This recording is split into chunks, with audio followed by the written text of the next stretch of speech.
Estamos no mês de mobilização contra a exploração e o abuso sexual contra crianças e adolescentes. E por isso, hoje a gente recebe aqui o professor Roberto Souza, que é pedagogo e especialista em políticas para a infância e adolescência e consultor do Conselho Municipal de Direitos da Criança e do Adolescente, o CMDCA, aqui de Camaçari. Professor Roberto, seja muito bem-vindo. Obrigado ao Camaçari Notícias pela oportunidade de darmos visibilidade a essa causa tão importante. Com certeza.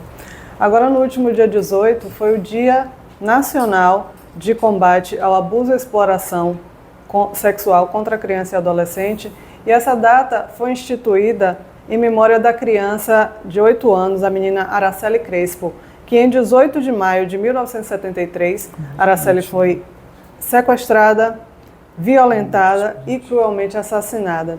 Professor, o que dizer disso? 51 anos depois desse crime bárbaro que aconteceu contra a menina Araceli, casos como esse ainda são registrados até hoje, não é? Acontecia antes com uma frequência assombrosa, né? Na história da humanidade, a noção de criança e adolescente como seres humanos que devem ser protegidos, ela é muito recente, tá? É alguma coisa que a gente construiu a partir do século XX e através de convenções internacionais, e no Brasil isso se materializa sobremaneira com a chegada do ECA, em 1990. Hoje nós temos a clara noção de que criança e adolescente não devem ser alvo de violações e violências, né? E a violência sexual, ela é a violência mais democrática, né? Além dela continuar acontecendo, ela é aquela violência que desconhece algum tipo de recorte socioeconômico, recorte territorial ou qualquer que seja. Toda e qualquer criança é uma potencial vítima de violência sexual pelo grau de desenvolvimento inicial, pela imaturidade e porque os adultos e as pessoas que violentam conhecem mais a respeito do assunto sexualidade e sabem de que maneira criam estratagemas para gerar violação do corpo das crianças e adolescentes. Infelizmente, aconteceu, continua acontecendo, vai continuar acontecendo, e o único jeito da gente gerar um ambiente em que essa violência possa se cessar é via educação e outras políticas públicas de conscientização e proteção às infâncias cada vez mais fortes. Com certeza. Inclusive, na semana passada saiu um relatório que foi divulgado pela DERCA, que de janeiro até maio, agora, desse ano, foram registrados 663 casos de abuso sexual contra crianças aqui na Bahia. E isso, professor, a gente ainda tem que contar com a subnotificação, né? Isso. A gente tem tem crescido, né, em termos de sistematização desses dados alusivos à violência contra a criança e adolescência. Então, a gente não tem muita noção concreta do que é que está acontecendo nesse exato momento, mas a gente tem estatística que nos diz que são 6 crianças por minuto, por hora no Brasil, né? E eu estou falando dessa imprecisão porque a gente estima que é entre 9% e 12% apenas dos casos que nos chegam. 39 mil casos de violência sexual contra crianças e adolescentes aconteceram conforme dados do Atlas da Violência de 2022. Imagina que isso corresponde a mais ou menos 11%. Então nós estamos falando aí de um número que beira 1 milhão. Né? Se a gente for fazer essa prospecção, e a estatística é óbvio que ela tem um grau de precisão baseado naquilo que chega, mas a estimativa ela é uma visão que a gente constrói através de percepção. Né? As pessoas que vão nos assistir por meio dessa entrevista, todas elas conhecem um caso de violência sexual. E digo mais, é muito provável que todas elas saibam de um caso de violência sexual que nunca veio à tona. E pode ser que tenha gente que vai nos assistir que já tenha passado por violência sexual e nunca tenha coragem de falar sobre isso. Então, esta percepção, ela nos sinaliza, portanto, que há um alto grau de subnotificação e que muitas pessoas, muitas crianças serão violentadas ao longo da vida e ninguém nunca vai saber. Assustador. Professor, de que forma o CMDCA atua aqui em Camaçari para combater a violação sexual contra criança e adolescente? O CMDCA não é um órgão, um órgão executor, né? Sim. Ele, pela legislação que o cria desde a Constituição, que é quando a gente tem essa ideia de conselhos para fazer o controle social das políticas nas mais diversas instâncias, e o ECA vai normatizar a existência de um conselho que possa pensar sobre isso. O Conselho Municipal dos Direitos da Criança e do Adolescente, ele é um órgão deliberativo, né? E ele é um órgão fiscalizador. Sim. Então, toda e qualquer política de criança e adolescente no município, ele necessariamente precisa passar pelo CMDCA ou ser proposta por ele. Tá? Se isso de fato acontece, aí a gente sabe que a realidade ela é construída por pessoas. Nós precisamos... Aí a democracia é um processo de constante aperfeiçoamento. A lei por si só não concretiza a democracia. A gente precisa ter esse exercício, esse ato de generosidade, às vezes, de abertura, para que a gente consiga, de fato, fazer com que os diversos conselhos possam cumprir a sua função.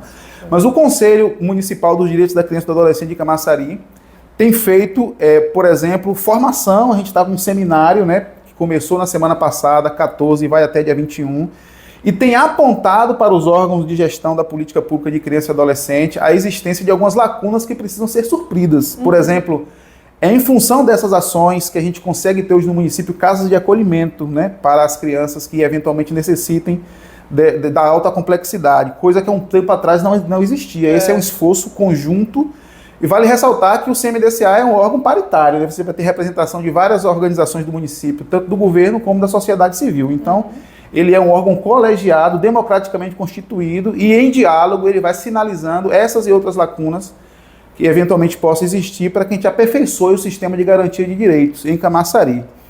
Então, o CMDCA está abrindo, por exemplo, agora editais para que a sociedade civil possa propor projetos nessa linha da proteção. E quando você pensa na proteção integral, a violência sexual também está aí contemplada. Então, e como eu disse, é um exercício de constante aperfeiçoamento, tá?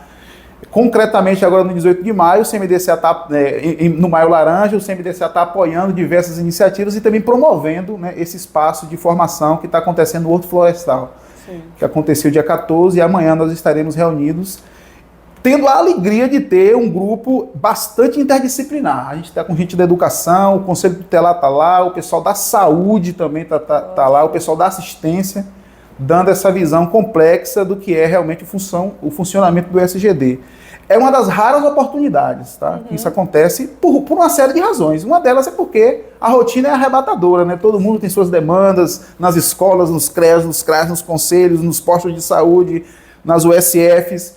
Então, não é sempre que a gente consegue fazer, mas aí, aproveitando esse apelo grande que o Maio Laranja gera, que o 18 de maio gera, a gente está conseguindo concretizar isso e que outras oportunidades possam vir. Porque a gente precisa estar junto, a gente precisa se conhecer, precisa saber qual é a visão de cada um, e cada um do seu lugar, da sua expertise, contribui para o crescimento do outro e para ampliar a visão do que é a nossa cidade, que é um território desafiador, né? Nossa cidade é complexa por diversas razões.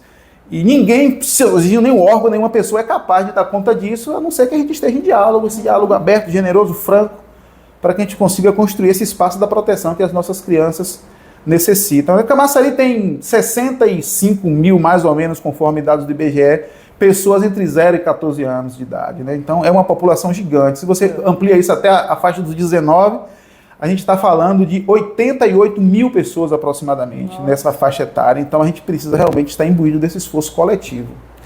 Tá? E o CMDCA trabalha também junto com o Conselho Tutelar, não é isso? O Conselho Tutelar está no espectro de atuação. Todo e qualquer órgão que execute a política pública ou que, no caso do Conselho, faça esse ordenamento do SGD, vai estar em diálogo com o CMDCA. Sem haver hierarquia, né? Até porque o Conselho Tutelar ele é um órgão autônomo da administração, ele tem autonomia dentro daquilo que prescreve o ECA, obviamente uma autonomia regulada por lei, né?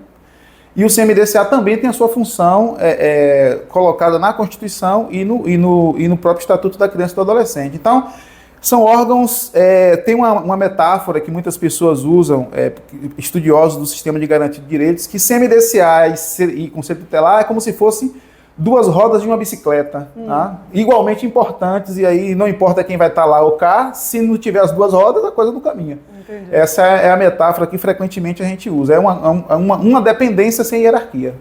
Perfeito, acho que deu para entender perfeitamente. Professor, eu queria que o senhor falasse agora para a gente qual é o perfil das vítimas e dos agressores. É interessante assim, a gente falar sobre isso. De acordo com os dados relacionados à violência no ano de 2022, a gente tem, na violência com crianças de 0 a 4 anos, o principal cenário da violência é a casa. 67%, salvo melhor apuração, e aí está disponível na internet para quem quiser procurar, né, Atlas da Violência. A gente tem, então, até 14 anos, né, ampliando, além da faixa de 0 a 4, que é a primeira infância, né, a primeiríssima infância, a gente tem uma tendência de crescimento da violência nos últimos 10 anos, né? Então a gente aumentou o número de crianças que inclusive morrem dentro do lar. Nossa. Em função de violações, as mais diversas, as negligências, mas também as violências físicas, né? Causada por pessoas que estão no lar. Ou seja, quando você vai olhar também para a violência sexual, é quase 79% dos autores de violência são pessoas que estão próximas à vítima. Às vezes parentes consanguíneos, né? Então, a mãe, ou o pai, ou o irmão mais velho, ou o primo, ou o tio, ou seja, aquele espaço que a gente imagina que a criança deveria estar sendo protegida, é o espaço em que a criança é violentada sexualmente, né? E aí a violência sexual, ela tem várias e várias formas, né? Mas esta violência que eu estou agora falando, eu estou falando do estupro mesmo, que é a violência física. Sim. O contato físico com o órgão sexual ou qualquer uma outra iniciativa de contato com a criança para gerar prazer no seu agressor, tá? Por que os adultos fazem isso? Fazem porque tem mais maturidade, porque entendem. E o mais surpreendente em relação a isso, né, é que muitas vezes essa violência ela é meio que cercada de carinho e de cuidado. Tá? Por isso que uma criança às vezes não consegue distinguir muito se aquela situação que ela está vivenciando trata-se de uma violência. Primeiro que a gente não fala sobre isso, a gente não se fala sobre isso nos espaços formais de orientação às famílias e às crianças, é preciso falar. Tá? A gente tem, lembrando que tudo que a gente fala aqui, lembra daquela idade inicial, dos apenas 11% é aquilo que chega. Então, o que é possível dizer a respeito de perfil também é que a imensa maioria dos autores de violência sexual são homens. Né? Sim. Daquilo que a gente tem, que chegou, que é tratável, que os órgãos de segurança pública apurou, que a saúde acolheu. Então, com base nisso, a gente vê, abre o dado e vê que a maioria são homens. E aí, o perfil o agressor é sempre alguém mais velho e mais maduro. Não tem uma carinha, não tem um jeito, não tem um perfil de família. Aquela família ali ela é uma família desestruturada, por isso que acontece violência sexual. Não. Às vezes famílias que a gente olha assim e tem aquele perfil que a gente imagina que seja uma família ideal, também ali é possível acontecer violência sexual. Sim. Também, mas só acontece nos espaços periféricos. Nos espaços periféricos é onde mais a gente fica sabendo porque as paredes são mais finas. Mas naqueles espaços em que as crianças estão protegidas por muros, por mansões, também ali é possível que haja violência sexual, tá?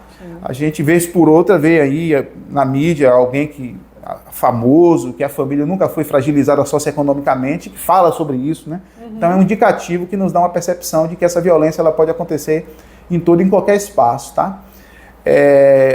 Uma subnotificação muito interessante a gente pensar, quando a gente fala de perfil de vítima, é que nós temos no Brasil ainda cerca de 11% dos casos de violência sexual registrados são contra meninos.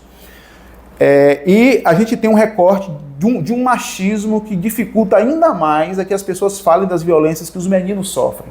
Tá? Porque uma pessoa que sofre violência sexual, quando esse caso vem à tona, a sociedade estigmatiza aquela pessoa. Aquela menina que a comunidade soube que o pai um dia estuprou, ela nunca mais vai ter nome, ela vai ser a menina que foi estuprada pelo pai. E qual é a família que deseja isso para o seu filho? Imagina o machismo, né? Vai dizer assim, eles vão sempre olhar para aquele menino a partir desse recorte e o estigma que virá sobre ele é um estigma sobre orientação sexual. Vai ser assim. E as famílias não desejam isso para os seus filhos, né? Então, normalmente, a gente vai ter esse viés aí que vai fazer com que haja ainda mais resistência quanto à notificação dos casos de violência sofrida por meninos. E também aqui é possível que as pessoas que nos assistam saibam de meninos que tenham sido estuprados e que a família nunca falou. Tá?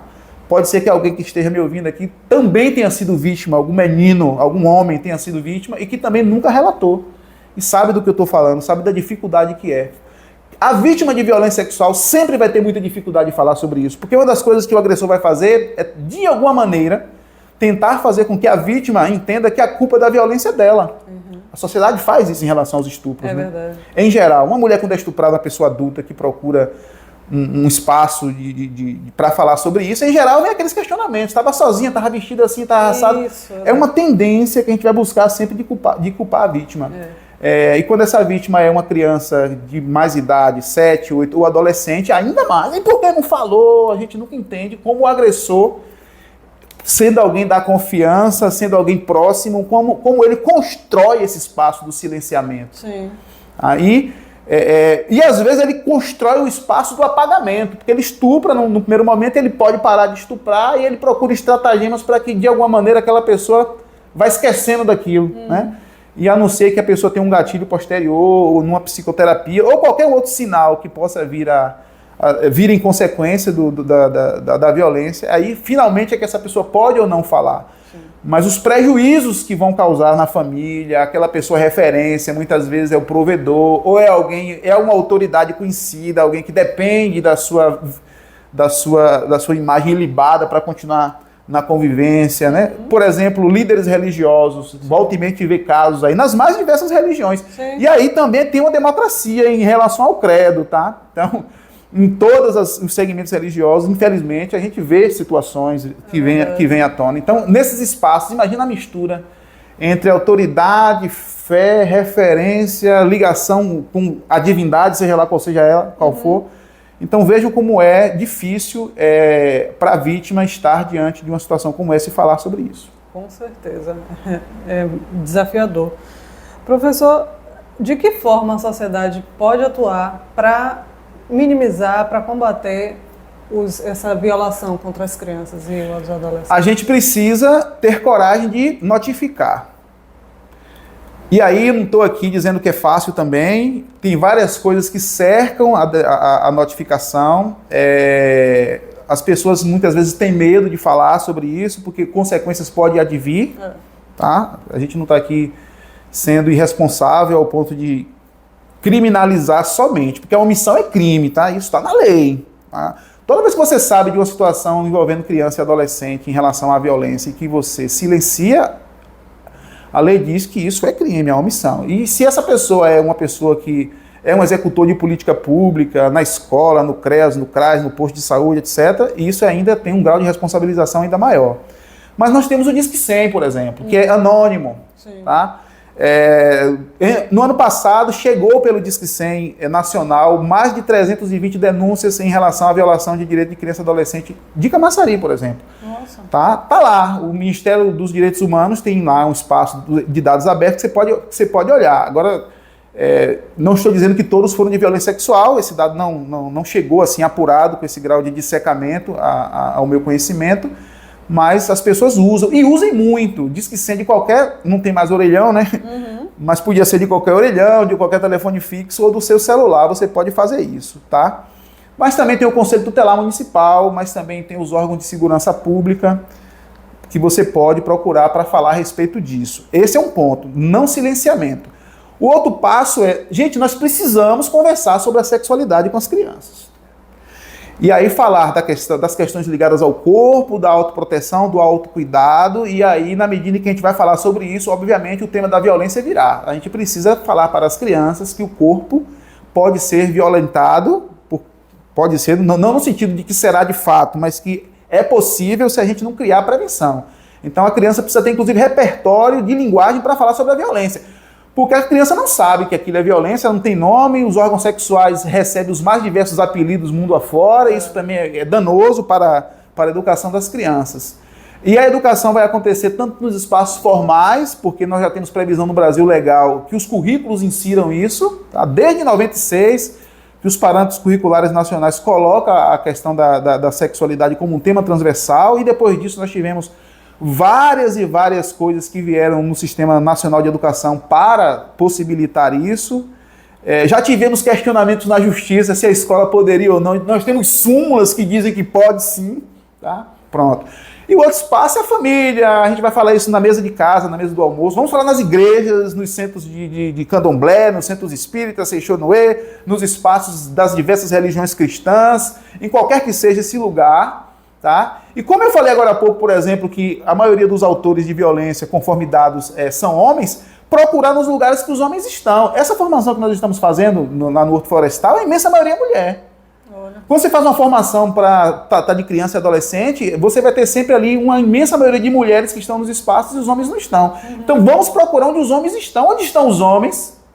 É jogando futebol? Vamos falar sobre isso lá. É nas barbearias? Vamos falar sobre isso lá. E aí as pessoas às vezes até acham engraçado quando eu falo o que eu vou dizer. Nos presídios, a imensa maioria da população carcerária brasileira também é masculina. Bora falar sobre isso lá. Tá? Então, é preciso que a gente esparrame aí uma grande campanha permanente, não apenas em maio, mas que a gente fale sobre isso. E nesse sentido eu parabenizo o Camaçari Notícias, né, de estar abrindo esse espaço e que a gente possa, ao longo de outros momentos, também estar falando sobre esses e outros temas ligados às violências e violações contra crianças e adolescentes. Então, todo e qualquer espaço que a gente tiver, é importante que a gente fale sobre isso e fale, inclusive, com as crianças. Né? As crianças... Eu sou coordenador pedagógico de uma escola e a gente tem um momento semanal, por exemplo, um momento cívico institucional, que a gente canta o hino e que a gente fala de algumas questões da escola. E todo momento eu falo sobre isso. Né? E nas reuniões com as famílias também nós falamos sobre isso. A gente teve reunião semana passada em alusão ao Dia das Mães, dia 16, lá na Escola Maclina. Falamos sobre isso. Então não podemos deixar que o assunto pereça, porque nesse exato momento que a gente conversa, a gente teve aqui, tenho certeza em Camaçari, casos de violência acontecendo e que, como eu disse, pela subnotificação, pode ser que jamais saibamos que a violência está acontecendo. Então fale. Todo e qualquer espaço que isso... mas eu não sei falar, professor. Vai no YouTube, tem material pedagógico sobre isso, muito bons. Nem tudo presta não, mas filtre, olhe, veja se está acessível para a sua criança. Eu posso mencionar, por exemplo, a Plan Internacional tem material sobre isso, o Canal Futura tem material sobre isso, a SaferNet Brasil tem material sobre isso, que pode ajudar a gente a falar, tá? Isso aí, é muito importante. Às vezes, a maioria das famílias tem esse tabu de falar sobre sexo com a criança, mas é muito importante falar, até para que a própria criança tenha condições de se defender. Perfeito. Né? Professor, agora eu queria que o senhor falasse para a gente sobre a importância de um documento que está aí, muita gente não conhece, muita gente tem até preconceito com relação a esse, que é o Estatuto da Criança e do Adolescente, o ECA. Opa! Lá na formação, no Horto, a gente tem falado do ECA, né, todo o tempo, porque é a nossa referência legal para a defesa dos direitos de criança e adolescente no Brasil. E eu assevero que a imensa maioria das pessoas que tem preconceito com o ECA nunca leram o ECA.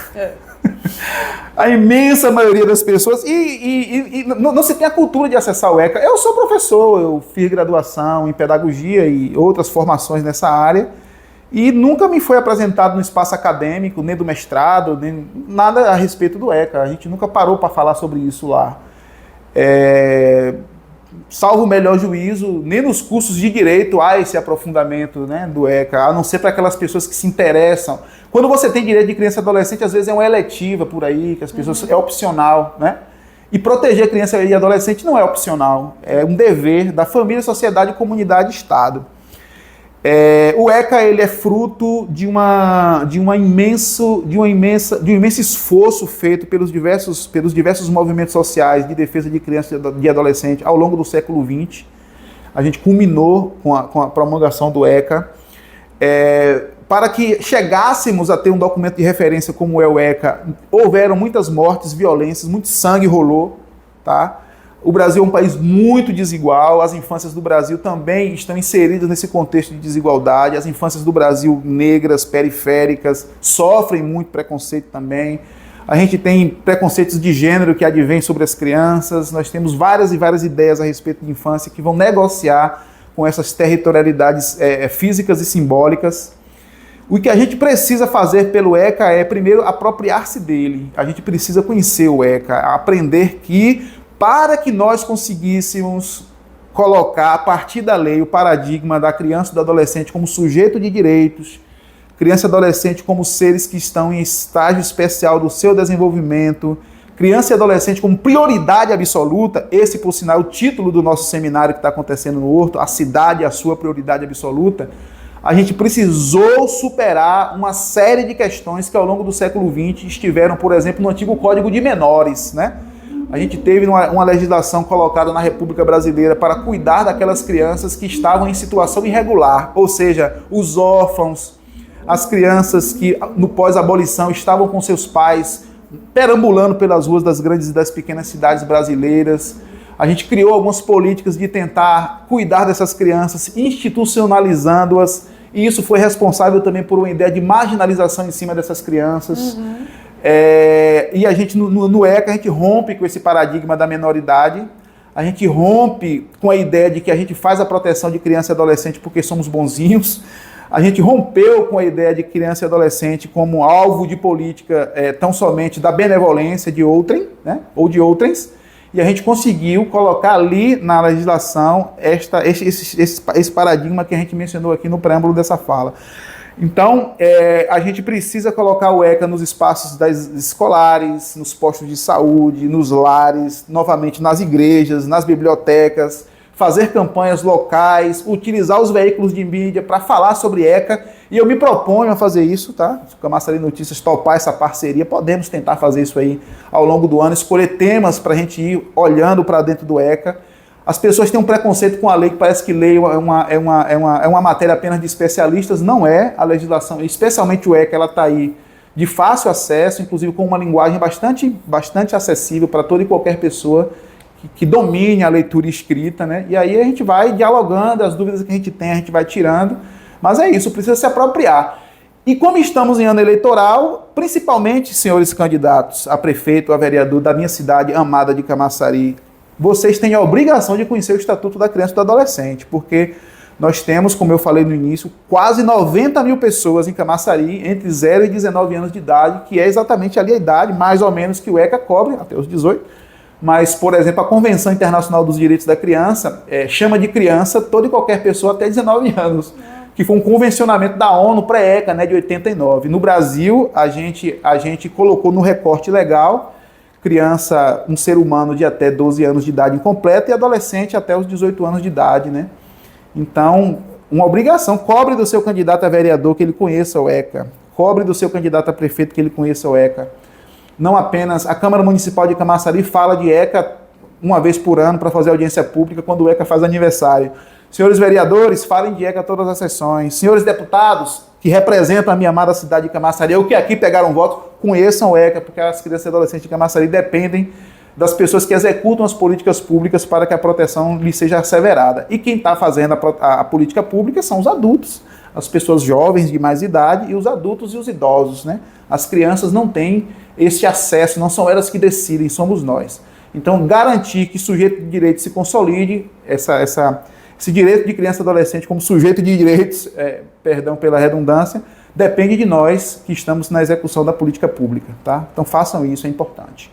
Perfeito. Para terminar, professor, eu queria que o senhor reforçasse os canais de denúncia. Pronto. Disque 100 Nacional, que é uma central de atendimento do Ministério dos Direitos Humanos e Cidadania. Eu acho que esse é o nome, o Ministério muda de nome toda hora, mas é este o nome. É a forma mais segura para quem sente medo de denunciar. Disque 100. Não faça estardalhaço quando você souber de casos de violência sexual, porque inclusive a lei de escuta protegida nos diz que quando a gente faz muita zoada é revitimização. Tá? Tudo que a vítima não precisa é que você saia por aí falando sobre o caso que ela passou, porque você vai dificultar o convívio social dessa pessoa, né? Essa pessoa vai ficar com vergonha, isso a gente não sabe. Medo, vergonha, vai criar um alto grau de introspecção e você não sabe qual é o resultado disso. É muito perigoso. Então, seja discreto, faça a denúncia. As pessoas estão com a mania de tudo filmar. Por favor, não precisa disso. Você não precisa estar filmando. Ah, mas aí você filma e coloca na mídia. Você não sabe como vai visibilizar. Mesmo que você bote lá uma mancha em cima da cara da criança, as pessoas da circunvizinhança que conhecem aquele adulto agressor sabem quem é a criança. E isso vai criar ali, com certeza, uma situação muito difícil para a vítima. Então faça isso pelo Disque 100, ou você pode procurar o Conselho Tutelar de Camaçari, nós temos dois, né? Um Conselho Tutelar lá na Orla, Barra Costa e aqui na sede. Precisa de mais um. Camaçari passou dos 300 mil habitantes e pela lei já deveria ter. Pode ter até 50 conselhos, né? Mas é minimamente a partir de até 100 mil um, 200 mil dois, Mas pode ter mais, viu, gestores de políticas públicas, até pelo desafio que é administrar a política de criança e adolescente nessa cidade. A delegacia de polícia pode ser um espaço de denúncia, tá?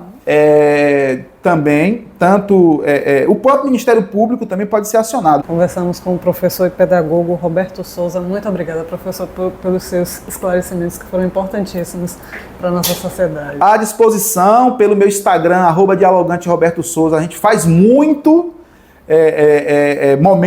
momentos de reflexão sobre isso. Fizemos na semana passada, publiquei alguma coisa também no sábado a respeito do 18 de maio. Então sigam lá, Dialogante Roberto Souza com S, meu Souza é com S, que também é um espaço de propagação. E as pessoas do Sistema de Garantia de Direitos de Camaçari, profissionais que não participaram do dia 14 do seminário, podem também estar conosco no Horto Florestal amanhã, de 8 às 17 horas.